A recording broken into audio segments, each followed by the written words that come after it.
You need to know your net operating cash flow, and you need to know kind of the working capital days. Like when you receive money versus when you have to pay it out to your vendors and your customers, all the timing differences there play into how fast are you turning cash to be able to reinvest and grow.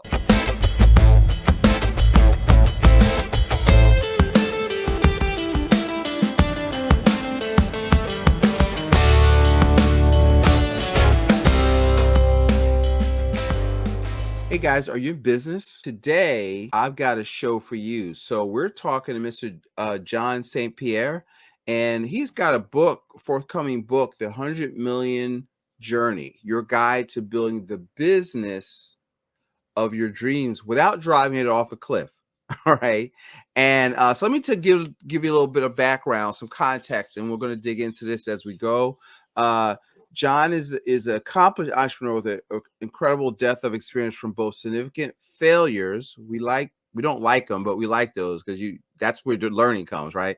And from successes. John has co-founded and led 2 companies he built and scaled to over 50 million in global revenues, one which he lost dramatically.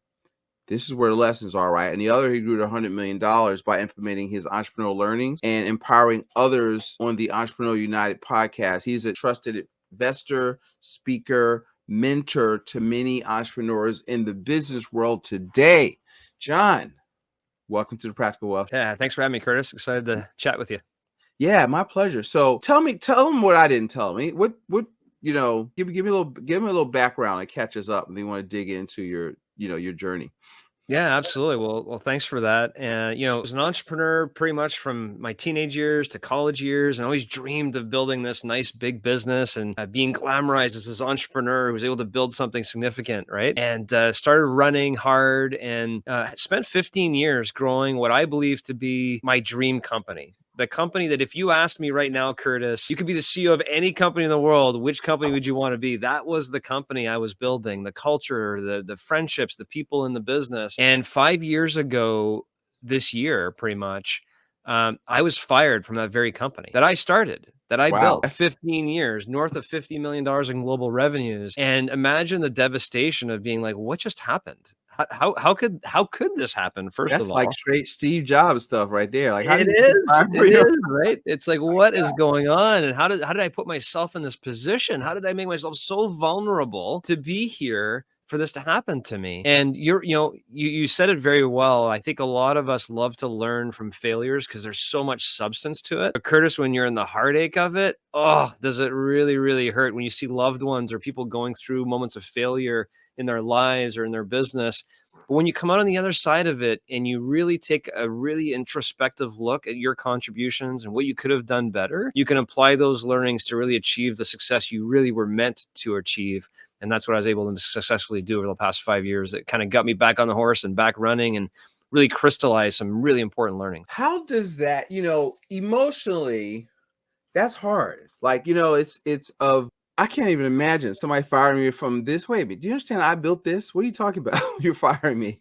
So I'm getting pissed off just thinking about it. But what is that? How do you dig mentally? Like, okay, I got to we're not done yet. I got to start this over again. See, to me, that's powerful. Just the ability to do that. Yeah. Well, I guess first off, when you have that moment of failure, first there's the shock, right? It's like, what just happened? Right. Then there's the reality that in that particular instance, I was coming home to boys that were 10 and 12 years old and a wife and a home and the want and the need to be strong in the moment of the fact that something devastating had just happened. And they know it's devastating, it's devastating, but you also want to have a little bit of strength to the situation from the perspective of, I got 2 healthy boys. I got a beautiful wife. I got this is not the worst thing in the world that can happen to somebody. You have to have that perspective of things. Right. It's very hard to, because you just lost something that's very, very significant in your life. So perspective was number one, that I had to really put things into the perspective of what had just happened.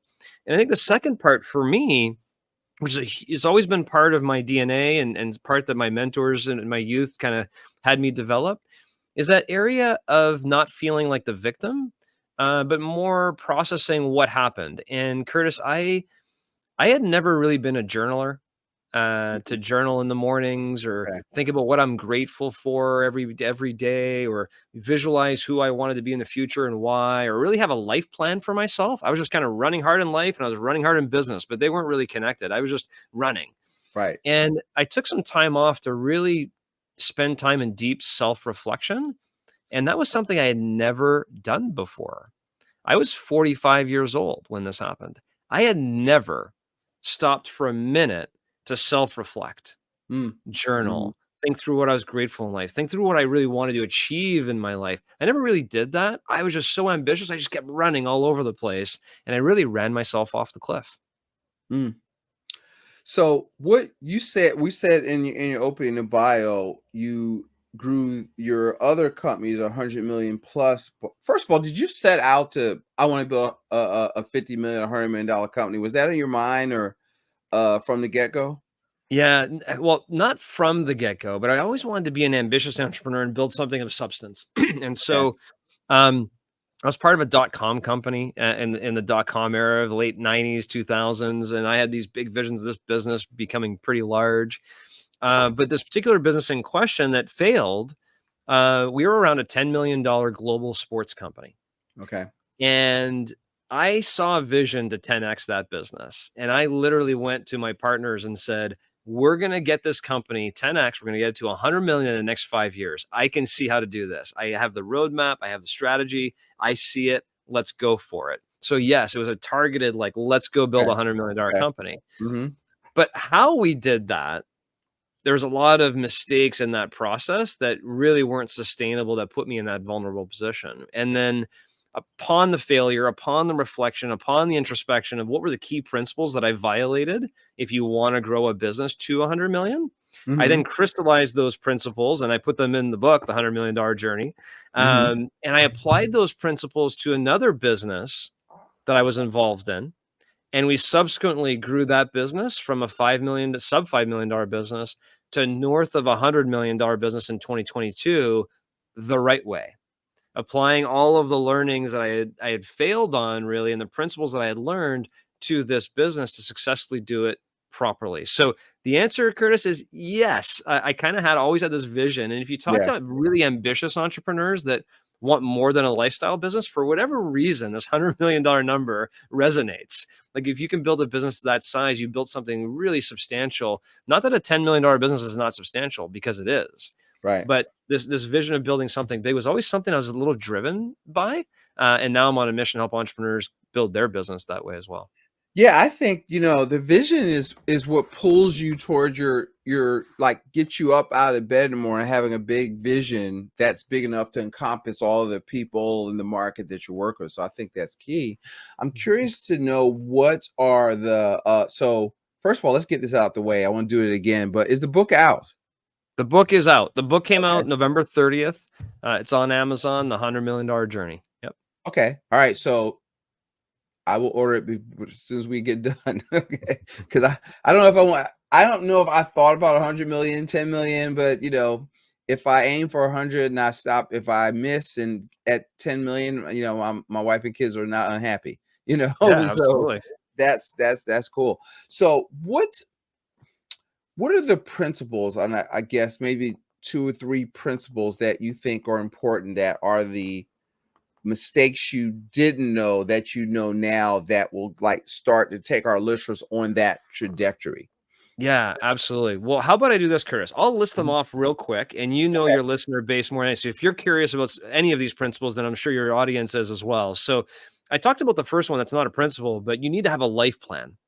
You Mhm. absolutely need to have a life plan that's tied to your business plan. You can't just have a business plan and the tail's wagging the dog. You need to know what your life plan is. You connect to your business plan. So that's critical point number one.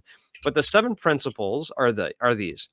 Principle one: protect and grow your equity. Equity is the mechanism to which you will create wealth through this business asset. Protect it. Don't give it away loosely. That's your equity. Protect it and grow your equity in the business. Principle two: build your own capital.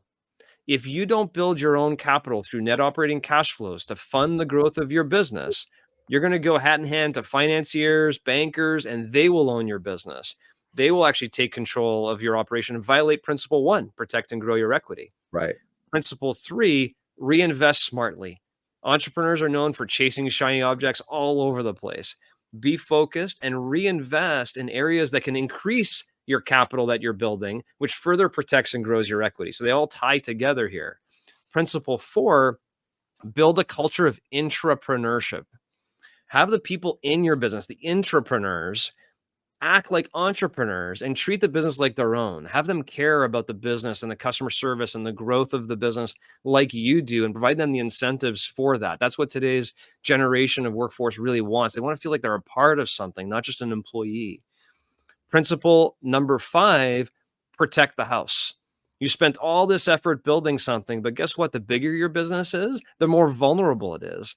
And if you've plugged 99 holes in the boat, guess where the water comes through? That one hole you didn't plug. You have the proper insurance protections. You have the proper, vulnerability assessments performed on your business. Are your HR policies correctly? Do you have everything tight and tidy? So as you're growing this business, you don't actually end up going right back down the cliff through a vulnerability. Principle 6, how do you access owners' liquidity? And this may be one you may be interested in, but as a business person, you build this business, you have working capital tied up in your business, you got taxation on your business, you got all these different, components touching the balance sheet. How do you move the wealth you're creating in your balance sheet to the wealth you want in your life in a tax efficient manner without diluting the company of its cash and resources that will further fund its growth? Like, what are mechanisms to be able to do those kinds of things? And then the last principle, which is one of the principles I keep near and dear to my heart, is principle 7, move from CEO to chairperson. If you really want to grow a business, you got to be strategic. And how many times do entrepreneurs get told, hey, work on your business, not in your business? And they're like, hey, you know what? I've been shoveling dirt for the last 24 hours and you're telling me to be more strategic? Like, I got to get in the trenches here. I got to build this business. Right. You got to The more you can elevate yourself above the business, the more you can strategically direct it. So those are the 7 principles. Oh my. So that's awesome. I'm very principles. I teach something called principles-based financial planning, right? So I have 5 principles: save, maximum protection, which they really overlap with what you're talking about from a business perspective. Maximum protection, so it's the same thing as protect the house. Full replacement of assets at death, guaranteed liquidity, and velocity, which is building cash flow, right? So, and then I think, because I did talk the other day, typical financial advice is really bad for business owners because it teaches them to, like, if you're just talking to like a financial person, they're trying to get you to do cash balance plans or SEP IRAs or solo 401ks and send money on a one-way journey away and lock it up, as opposed to building liquidity so you can reinvest in your number one asset, which is the business, in marketing, in systems. So, all right, I'm trying to focus. I'm going to do like 3, right? So, because I want to get the book. I'm getting the book. All right, love it. Now I'm going to go on vacation. I'm going to see if I can get Amazon and get it to me tomorrow, or I'll have to do a Kindle. But let's talk about the first one, protect. So I like the life plan, because I always tell people your financial plan. I might change it, because I say your financial plan, because I'll say your financial plan, what do you want and why, precedes the business or the investment plan. Like, you got to know what you're trying to do. Everybody just wants to jump in and I got to build this and I got to, flip this house or whatever, but you don't know how do you know if you won? What are you trying to accomplish? I think that the life plan is powerful, but how do you protect and grow your equity? I'm assuming you didn't do that, which is how you got ousted. Yeah, exactly. I mean, think about entrepreneurs when they start their business. Like, how many entrepreneurs start their business and own 100% of their equity versus what I did? Every time I started a business, like, who wants to do this with me? You want to be a partner? You want to be a partner? And I'd start my companies like 25, 25, 25, 25, or 33, 33, 33, or even 50, 50, which might be even worse. And over time in the business that I got terminated from, like, I literally started as, I think a 33% owner. And at the time I got fired, I had an 8% ownership in this business. I was getting diluted along the way and putting so much blood, sweat, and tears into growing this business. But I was diluting myself along the way because of the mechanisms to which we were trying to grow and how we were trying to grow and the capital we were trying to raise and everything else. And we glamorize raising capital as entrepreneurs. Oh, we raised $20 million, Curtis, in that business. Wow. Actually 25 in total. And that was great. It felt great at the time. But what I didn't realize, I was losing control of my own business along the way. versus in the other business that we successfully grew to 100 million, I started off as a 25% owner and now a majority owner of the business. Right. Totally different story. Right. And the way I like to frame it to entrepreneurs is this way. Would you rather own 10% of a $100 million company or 100% of a $10 million company? Well, all day long, I'll take 100% of a $10 million company, Right. protect your equity. But way too often, we just give it away loosely. Yes. I'm my dad's son, so I don't like partnerships anyway. So that, you're preaching to the choir over here. But so building your own, like I always tell people, or I've always thought of that. So I'm talking about building your own capital. Like I teach people how to be the bank with permanent insurance, but really build, like you need to, a lot of people, they want to raise money, and like some of the smaller businesses I talk to, well, what are your sales? Like sell some stuff. That's right. Right, and save it, okay, and be the bank. I mean, because you want to be able to borrow out of. I always tell people out of opportunity and not out of necessity, right? So you don't give away. I was talking to these laundromat owners. They'll loan you the money, get all the stuff, but you need to save money because you could very easily be owned by the bank, right? Because you're signing personal guarantees and all this stuff, and then all of a sudden they can kick you out of your business. But so, what is your version of that? When you say build your own capital, what did you learn, and how would you impart that to my listeners? Yeah, 100%. Well, I want to double down on one thing you just said. I mean, banks want to loan you money when you don't need it. But That's when right. you need it, they don't want to loan you money. That's right. That's right. Right. And so I was really, really proficient, Curtis, at startups and doing exactly what you said. I didn't need any money. We could go sell something, raise some capital, reinvest it, build it, and we could grow our companies pretty quickly, Mhm. really grassroots, rolling up our sleeves. Where I got really caught, though, was on the other side of it going, okay, now we got an established business. Now we got some revenues. Now let's grow beyond our skis. Let's grow a little too fast, a little too aggressive, and scatter ourselves, not just focus on our focused product and service. Let's open up 3 different lines, and let's open geography, and let's go hire some more people. And Right. next thing you're way over your skis. And so there's something, Curtis, I learned that was kind of like, oh my gosh, I didn't even hear about this before. But what is your self-financeable growth rate? How Hmm. fast can your company afford to grow based on its own cash flows? I mean, I didn't know this. I was an accountant in school. Like, I didn't even hear about something called a self-financeable growth rate. I was just growing. And think about most entrepreneurs. They'll grow as fast as they think they can, but Right. growth takes cash.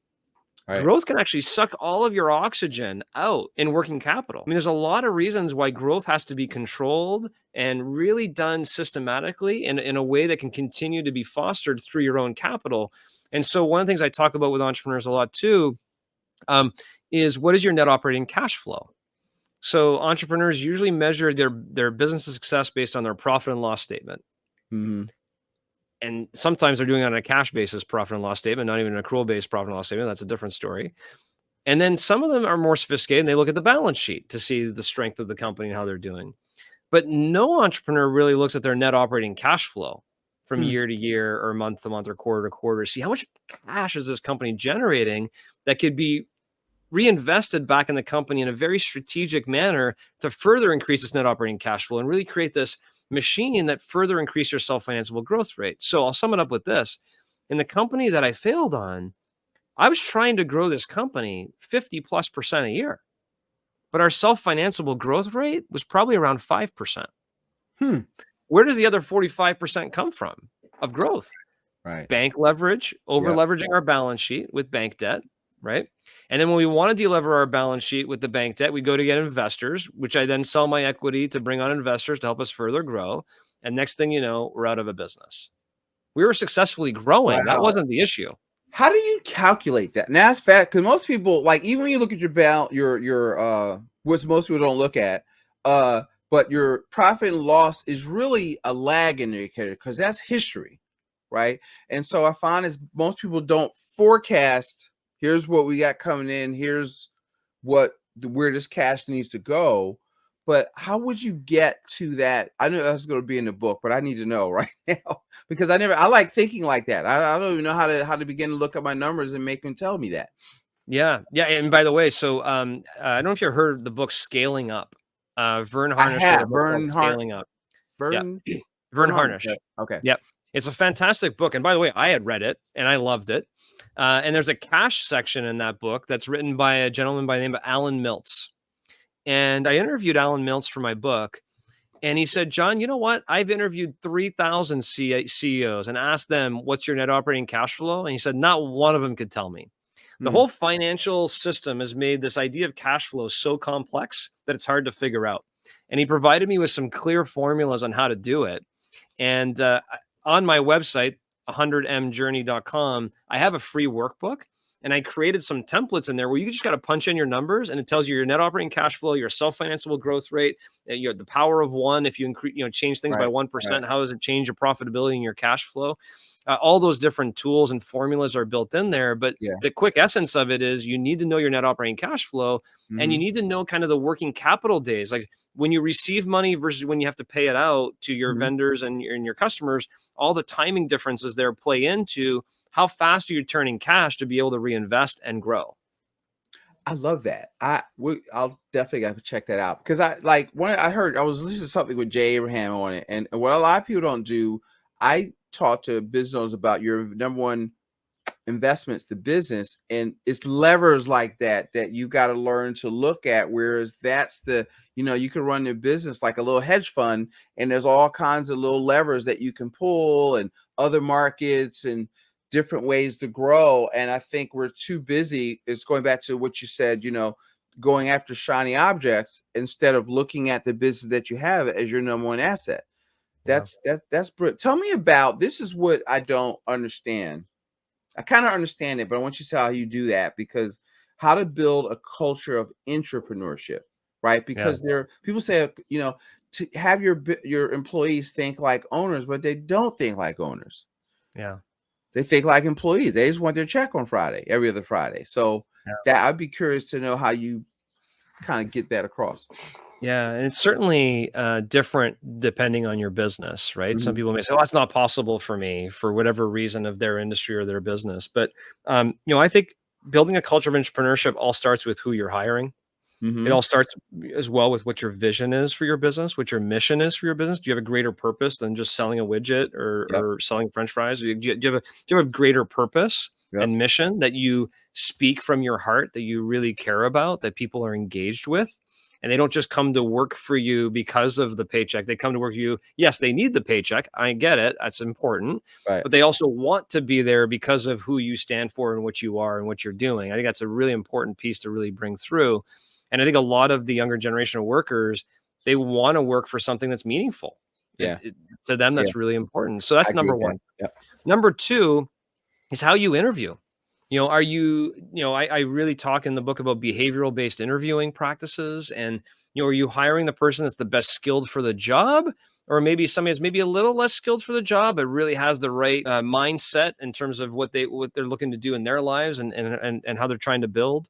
The third part for me is mentorship, right? Curtis, there's a big difference between managers, leaders, and mentors. And the more you can move from the manager side to the mentor side, the more people are going to love working with you. They're going to talk to their friends about coming to work for your business. They're going to be, referring people to your business.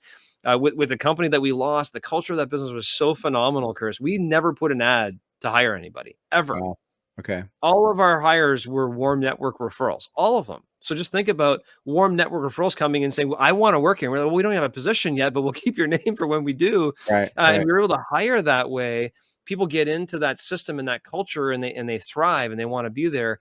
And I guess the last piece that I'll throw in, which applies to principle one, protect and grow your equity. The amount of times I've spoken to entrepreneurs and they said, you know what, I got this VP of sales I'm interviewing, but I'm thinking about giving them 10% of my business to come help me grow and whatever. And I'm like, whoa, hold on, stop for a second. You're not giving away any equity, first of all, but there are mechanisms to which you can build incentives for your team to help you grow your business. I talk a lot about phantom equity. So if your business is worth, $500,000 and you're going to hire somebody who can really help you propel your business to the next level, providing them some sort of a phantom equity bonus incentive program to say, look, Curtis, our business is worth $500,000, but we work together. You helped me build this business to be worth $2 million. You helped create $1.5 million of value in your role. I'm going to share a sliver of that from you. It's paid out as a bonus. It's kind of, but it's a 5-year system. You have to vest into. You have to be here 3 years before it's. But it's kind of a mechanism to get people thinking like an owner. Yeah, And I love that, because you yeah, gotta, without giving away the farm, you can't just like give them a raise, because you're locked in your cost at a higher rate, and they may not produce enough to cover that. Because exactly. I'll talk to young people and say, "Oh, I need to make more money." I says, "Well, money's a result, Yeah. right, of creating value in the marketplace. So, how much more are you making the companies? You have to think like the owner." I had this, I will say, discussion with this politician. He's talking about minimum wage. I says, "Y'all think politicians?" She goes, "Public service." I says, "Okay, whatever. You think?" I says, "You think money comes out of some magic direct deposit machine out the sky? I mean, somebody's got to sell something to pay these salaries, right? Yes. And you make it hard for us to do that." And so I said, to get that off my chest. That probably has nothing to do with this, Yeah. but that's the owner. I'm talking to our owner. That makes complete sense. But I can see that now, because I'm thinking of that with our team. It's like, okay, I want to because I work. I don't have a net. I live in a performance economy, right? So I've got to make money, and so why so you need to live part of that with me, and then we can grow together. So I Yeah. like thinking about how to do that. I can see how you would do that. Yeah, I want to ask full alignment is what you're Yeah, just saying, right? How do you have yeah. full alignment, at least with your management teams, to be like, we're all on the same page. We're all trying to accomplish the same thing. And if we accomplish this, we're all going to feel a sense of fulfillment. That's a huge piece. And I've seen that with I back in the day, I used to study Sandy Weil with Citigroup, or before he was with Citigroup, and they did it with stock options or this and that, but basically they wanted people vested in the growth of the deal. And so I kind of saw that just in through the corporate business spectrum, because he would buy businesses and give them stock, and so they would all be okay. Look, prices. He had a sign that says, the price was up. I think that's too short term, but if the stock price is up, he had a little like sign that says the chairman is happy, right? And then he went down, and the chairman's not happy. And let me ask you 2 more questions. I appreciate your time today. So you hit this. I like this topic: how to access owner's equity. Yeah. And so, what is your philosophy around that? Yeah, well, I'll tell you what my experience is before I tell you what my philosophy is. And I'm Okay. sure a lot of entrepreneurs and business owners are going to listen to this going, yeah, that's me. That's me.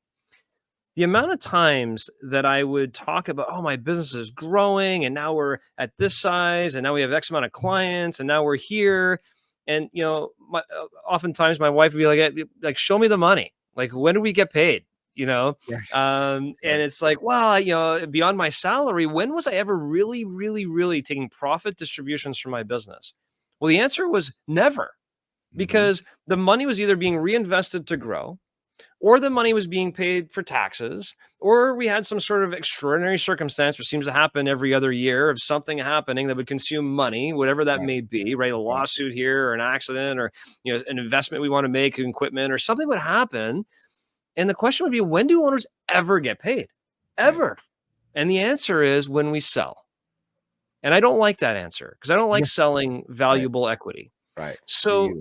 the question becomes, what's the solution there? And I really didn't figure this out, Curtis, till I really surrounded myself with the right team of protectors, right? Individuals like yourself. Like, you need to be well surrounded with advisors. You need your right insurance advisor, your wealth advisor, your CPA tax accountant at a high level, not the mom and pop H&R Block tax person. You need, like, if you're going to run a business, Right. get the right people around you in all areas that can advise you. And there are tools that I learned, Curtis, that I was like, really? That exists? You're telling me that I can do a 401k safe balance profit sharing plan with my employees, where they get their 3% in their 401ks, but I can put in 10 times my maximum limit into my 401k as the owner, because I'm doing this cash balance safe Mhm. harbor Mhm. program. Mhm. So I can put in like $250,000, and the IRS says I can only put in 20 some into my own, and that's tax deductible to the business. So the IRS is really paying for 40% of what I'm giving my employees and myself. And so I can give my employees the money instead of the IRS, and it makes them happier, makes them feel like entrepreneurs, and it's tax deductible to the business. And I'm building my 401k program. Wow, that's pretty interesting. And then what about captive insurance programs? Well, what's a captive insurance program? What are you talking about? Well, John, you have commercial liability insurance, you have workman's comp insurance, but what about your directors and officers and workplace violence, all these other extraordinary coverages you may not even think about? But you ever thought about starting your own insurance company and having a captive insurance program where you have these extraordinary coverages that your company pays your insurance company a premium for? That's 100% tax deductible, by the way. And it moves over to this other balance sheet, which is your captive insurance company, which is taxed at capital gains, not ordinary income down the road.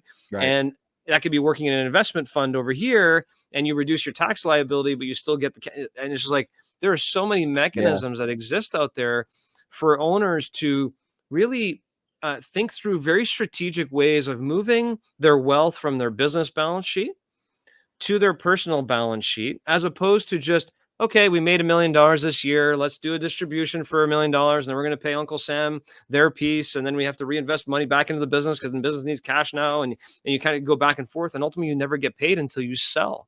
And so I've learned a lot of ways to create wealth for my personal balance sheet in ways that are very tax efficient, but also very smart for the business to help the business continue to retain as much cash as possible.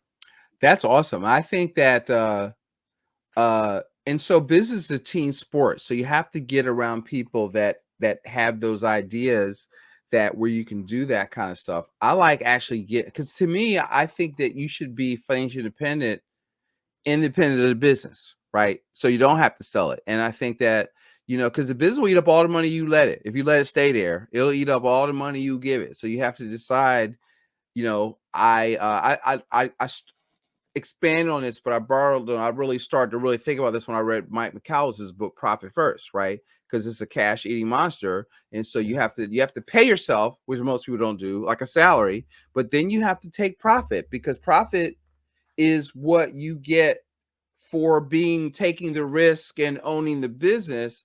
And so that profit distribution should be used to buy real estate or whatever, so that you're building wealth outside the business because the business is the engine that's driving the cash flow. Exactly. So that's brilliant. So I know that's a mile wide and deep, and I know we have guests where we talk about that kind of stuff. And actually, if I learn how, I could do some of that stuff. I have a colleague, Gary Gunnison, talks about the private insurance companies. I hadn't run anybody that needs them, so I only learn what I need to know, depending on who I'm talking to. But that's some really cool stuff. Let me end with this. So give it the thought on this. The last principle of how to move from, because I've been thinking about this lately, probably the past year or two, even for myself, how to move from CEO to chairperson. How do I build a business that works so I don't have to work all the time? Yeah. Well, here's the cheat way to answer that. Okay. Do principles 1 through 6 right. Yep. And if you do principles 1 through 6 right, and you've built your culture of entrepreneurship, and you've properly protected your business, and you're already accessing some liquidity out of your business, and you're building your own capital, and you've protected your equity, and your equity keeps growing, why are you still running that business? Like, did you want to be a business operator, or you want to be a business owner? What are you trying to accomplish? And so to me, I always wanted to be a business operator. I thought, like, in my mind, being the CEO of a business was like the holy grail. Like, I can be the CEO of the business. I can call all the shots here. And as you start moving and building your culture of entrepreneurship, you're like, well, wait a minute. If I can be the strategic person that oversees this business and helps direct strategy, and I'm getting the liquidity out of this business that I'm looking for, I can now, divest my time into other things of interest, whether it be spending more time with my family and kids, whether it be investing in service projects or community service areas, whether it be investing, Curtis, in other businesses that I can help grow and foster and build. Right. Like, if you can accomplish principles 1 through 6, get out of the way. And so the entrepreneur that I hired 15 some years ago is now the CEO of this $100 million company. Wow. And I hired him as a sales associate. He runs the business now. I still sit on the board, so to speak, I guess, right? In terms of strategically working with him. And he's about, actually, quite honestly, to move into the chairperson role with me. Okay. And we're gonna have new entrepreneurs step up and take the business. So him and I can actually go buy and build other businesses and help them get to 100 million. And so you got to get out of the way. Because when Right. people look up and they're like, yeah, that person's never going anywhere. What job are you doing as a mentor and a leader to build a culture of entrepreneurship and allow people to foster, build, and grow and own a piece of what you're trying to build as well in the process, just so they can create wealth for themselves? And that's the ultimate gift, is when you can have people in your organization someday run your organization and build wealth as an entrepreneur themselves.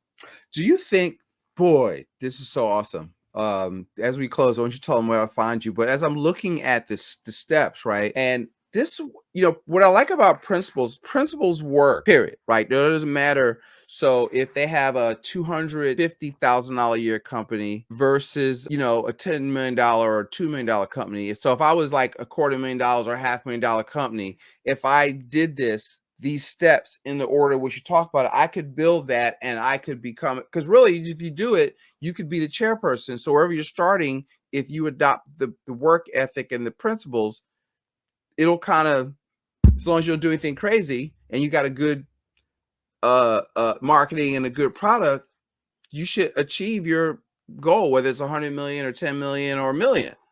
That's That's right. the steps are the same. That's what as I'm hearing this, and I wanted people to hear it. They'll say, "Oh, I just have a, I just have a Exactly. small real estate broker, drive a small whatever." It doesn't matter.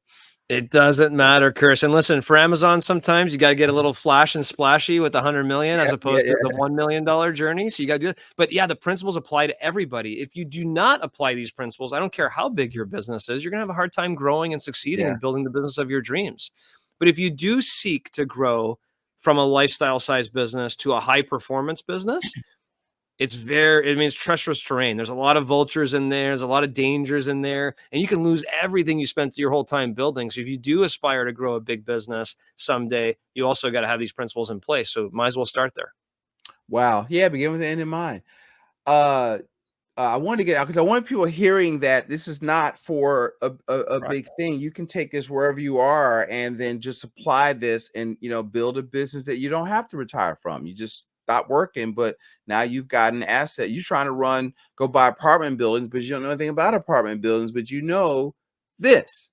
So Yep. let's build this thing you already know, that you already control, that you are, because the 3 rules I teach as we close, John, is we call it 3 rules of investing. Invest in what you know, invest in what you can control or influence the outcome of, and don't chase returns, which is the little shiny objects that you're chasing. And so that has kept me out of, God, laundromats. Oh, I see all this stuff. Oh, I could buy businesses. Like, nope, I still have room to run within practical wealth. Let me stay focused. And as my dad would say, you got to give your efforts time to compound. So I love that. yeah. So John, tell them where to get, well, you're telling them where to get a book, Amazon, but tell them if they want to follow you and see what you have going on, what's the best way for them to do that? Yeah. So the website is 100M as in million, 100mjourney.com. And on the website, you can find all my social contacts, information about the coaching services I provide for entrepreneurs and things of the like. But the most important thing, Kurt, I think your listeners would really enjoy, is I have a video that I put together. It's about an hour-long video covering all these principles in much more depth with a Oh, wow. whiteboard. I Mm-hmm. have a workbook. I think there's like tens of thousands of dollars worth of value in this workbook. It's all the resources that I use as an entrepreneur, all the templates and worksheets that I have out there. You can download for free. So I would encourage your listeners to go to 100mjourney.com. All right, guys, we're going to put that in the show notes. And thank you so much. That's fantastic. And I think, guys, you have to study business. You have to, what I call, work on your game. And so if you're stuck, like, the answer out there is nothing new under the sun. And what we love about John is that he's done it. He's screwed up, come back from that, and then come back to win. That's who you want to talk to. Like, he's not just writing a book. He's done. It's not a college professor. This is a person that is still doing it, right? But he's lived it, breathed it. So this is who you want to work from. And he's taking the time to put that knowledge in a book, right? Read a book. Get away from where somebody has thought about it, took time, put it on paper to give you a guidebook to win. That's what we just talked about here. So, and a video with downloadable stuff. Are you kidding me? Go get this damn book. So anyway, that I'm gonna say some books, John. So Listen, I thank you. Do you have anything I didn't ask I should have asked? It's my catch-all, right? Make sure I didn't screw up. But any parting words or anything you want to say that I didn't ask you or didn't bring out? Yeah, my favorite parting shot is have patient ambition. I lacked patient ambition. I was just ambitious and I was running hard and I ran myself off the cliff. But if you have patient ambition and you know what you want to achieve in life and you can grab your business plan and tie it to your life plan with patience, but be ambitious, but be patient, you'll achieve your wildest dreams. That's fantastic. So that's going to be the last word. Guys, thank you for listening to the Practical Wealth Show. John, thank you so much for joining us. And guys, go out there and make it a profitable day. Are you ready to take control of your financial future? Hi there. I'm Curtis May, and I'm here to help you achieve your financial goals. Do you want to be the customer bank, or would you like to be the bank? Subscribe to our channel for regular updates, valuable insights from experts in different fields. The name of the game, guys, is cash flow. Okay. You can't eat equity. And our goal is to help you build, we call it being a cash flownaire, which is passive income twice your expenses outside of Wall Street, where possible, right? Which is quite possible. And so if you're interested in learning more about our services, here is what I challenge you to do, or I invite you to do, I won't say challenge, is to take our financial freedom quiz. See where you are, okay? Don't wait any longer to take control of your financial future. Let's begin this journey together.